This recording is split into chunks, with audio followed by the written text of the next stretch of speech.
sudah kita menghadapi pandemi COVID-19, masyarakat pun terbiasa untuk menerapkan protokol kesehatan untuk menjaga imunitas tubuh. Namun ada satu hal yang perlu untuk kita jaga juga, yaitu imunitas mental. Salah satunya adalah dengan bijak untuk menyerap informasi dan juga menyebarkan informasi yang tentunya valid dan bukan hoax. Dan kali ini kita masih dalam pembahasan dalam bedah tajuk Lampung Pos bersama dengan Bang Ago. Oke Bang Ago, tadi sudah kita sampaikan ternyata ada sekitar 2000 lebih, 2.800 berita hoax yang tersebar dalam 1 tahun ini. Nah, tentunya diperlukan peran penting dari media massa, Bang. Nah, kalau dari Lampung Pos sendiri bagaimana menyikapinya? Iya, sebenarnya peran media massa itu sudah diatur ya dalam Undang-Undang Pers nomor 40 tahun 99 bahwa pers itu harus profesional, ya kan, harus melakukan peliputan penulisannya secara berimbang, ya kan, melakukan cek and recheck, ya, cek fakta supaya beritanya akurat maupun presisi. Sebenarnya sudah diatur dalam undang-undang. Nah, Lampung Pos dengan berbagai platform medianya tentu harus terus berada dalam track jalur pers profesional. Cuma memang persoalan yang dihadapi saat ini adalah hoax itu di era digital itu jadi jauh lebih mudah menyebar, ya. Sebelum era digital saja, hoax itu amat sangat berbahaya. Sejarah mencatat ya, beberapa perang besar itu terjadi akibat hoax loh. Baik. Ya, Perang Dunia Kedua ya diawali dari invasi Jerman ke Polandia itu dipicu oleh hoax yang direkayasa oleh pemerintahan Adolf Hitler waktu itu. Akibatnya pecah Perang Dunia Kedua ya.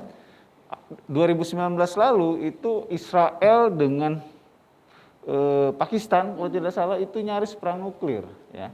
Karena adanya kabar berita hoax.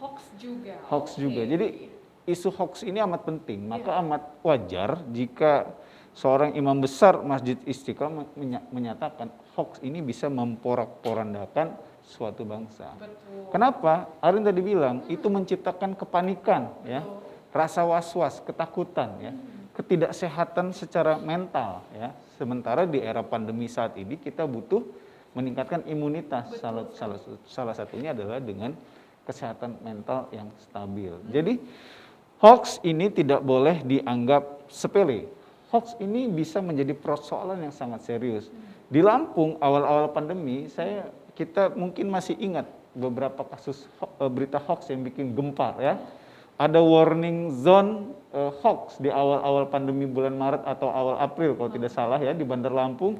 Itu pengendara ojek, masyarakat sebagian di kecamatan di Bandar Lampung panik karena ada zona merah katanya di beberapa kecamatan di Bandar Lampung. Padahal itu pandemi baru mulai. Ingat ya. Satu. Kedua, ada kasus perihal pendeta yang dikabarkan meninggal akibat COVID. Ya kan, ternyata itu hoax dan akibatnya apa? Penyebar hoax berhadapan dengan hukum. Ya kan? Nah, persoalannya adalah hoax ini kan persoalan besar tapi tidak hanya bisa ditanggung sepenuhnya oleh media termasuk Lampung Pos. Makanya di HUT kali ini ada semangat untuk melakukan sinergi, bekerja bersama ya dalam memerangi pandemi COVID-19 sekaligus hoax tentang COVID-19. Supaya apa? Masyarakat dapat asupan informasi yang benar-benar bermanfaat, gitu. Edukatif, inspiratif, ya, membangun semangat, optimisme, kesadaran untuk menjalankan protokol kesehatan, ya, kesadaran untuk aktif ikut dalam program vaksinasi.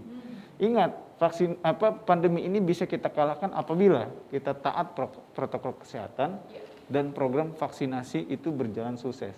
Apa jadinya jika kondisi di lapangan masyarakat masih abai terhadap protokol kesehatan, masih takut untuk vaksinasi, akibat apa? Akibat berita hoax.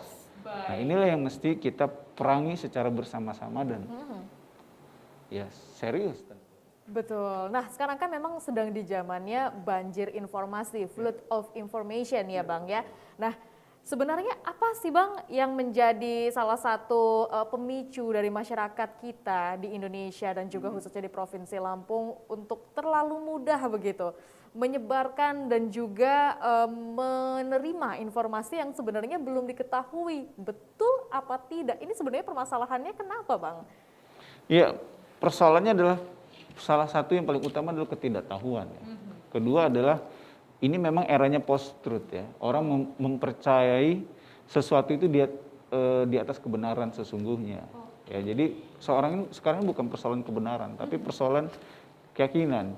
Jadi kadang-kadang orang itu kalau sudah punya keyakinan, apapun konten yang masuk ke dia dan itu senada dengan keyakinan yang dia miliki, biasanya langsung percaya dan kecenderungannya untuk tidak melakukan verifikasi, mendukung dan menyebarluaskannya. Nah itu yang sebenarnya bahaya sekali ya Bang ya. Dan tingkah laku seperti ini tidak hanya terjadi di kalangan awam loh, kalangan berpendidik itu kadang-kadang juga terjebak dengan aktivitas menyebarkan berita bohong. Kenapa hoax sekarang itu canggih? Mereka pakai data, pakai statistik, pakai angka-angka, sehingga orang mudah percaya. Tapi lagi-lagi ke situ, karena di zaman yang post-truth, orang lebih percaya keyakinan ketimbang kebenaran. Kalau ada konten yang menurut dia cocok dengan kebenaran yang dia pegang selama ini, maka dia langsung share. Oke, dan sebaliknya apabila mungkin informasi itu tidak sesuai dengan keyakinan dia, walaupun informasi tersebut betul, akan mental juga ya Bang? Dan banyak sekali pelaku-pelaku hoax atau orang yang terlibat kasus hoax ya, selama ini itu tidak menyadari bahwa aktivitas mereka itu bisa berlanjut atau memiliki konsekuensi hukum ya, terjerat undang-undang ITE ya. Dan sanksinya lumayan besar ya, minimal 5 tahun penjara dan denda 1 miliar. Oke. Nah itu kan sebenarnya yang harus diwaspadai juga oleh masyarakat kita, bahwasannya hati-hati ada hukum di negara kita ini. Nah lalu Bang, seperti apa nih solusi tentunya agar kita bisa melakukan sinergi informasi untuk menangkal hoax di tengah pandemi ini? Ya, banyak pihak itu berperan. Pertama media tentu saja tetap saja berada pada koridornya. Jangan tergoda untuk menyebarkan informasi yang lebih mengutamakan sensasi, ya kan? Tetapi lebih membangun inspirasi, semangat optimistis berdasarkan optimisme berdasarkan fakta atau peristiwa yang sebenarnya. Ya. Kemudian kalangan pendidikan, ya, kalangan pendidik itu juga punya peran besar, ya, terutama melakukan proses edukasi literasi digital, bagaimana berinternet yang sehat, ya, bagaimana berperilaku aman, safety di era digital ini. Jangan sampai menjadi bagian dari pelaku penyebar hoax yang berurusan dengan hukum. Ya.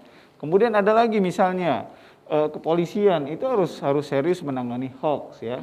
Jika ada berita-berita yang mengkhawatirkan langsung diberi penjelasannya, faktanya seperti apa, dan bila perlu orang-orang yang terlibat itu langsung ditindak. Ya. Kemudian pemerintah ya yang mungkin punya data real ya tentang pandemi itu secara kontinu mengkomunikasikan kepada masyarakat bagaimana kondisi sebenarnya dari pandemi COVID-19 ini supaya tidak terjadi kesimpang siuran ya. Kalangan praktisi kesehatan juga bisa mensuplai berbagai macam materi informatif edukatif seputar pandemi. Wah, Jadi tentunya banyak sekali ya. Banyak pihak bisa bersinergi, berperan dalam menghadapi pandemi berikut hoax. Oke, dan tentunya kita juga memiliki peran itu ya Bang ya, karena kita juga bisa mengendalikan diri sendiri untuk bisa bijak menyerap dan juga menyebarkan informasi. Iya, jadi kalau dulu itu pepatahnya lidahmu adalah harimaumu, kalau sekarang itu jempolmu harimaumu. Oh, setuju Salah sih. share bahaya ya. Oke, terima kasih Bang Ago. Baik pemirsa Metro TV Lampung, demikian untuk bedah tajuk Lampung Post kali ini. Namun jangan kemana-mana, setelah ini kita akan membahas trending topik apa saja yang ada di multi platform Lampung Post Group lainnya. Tetaplah bersama kami.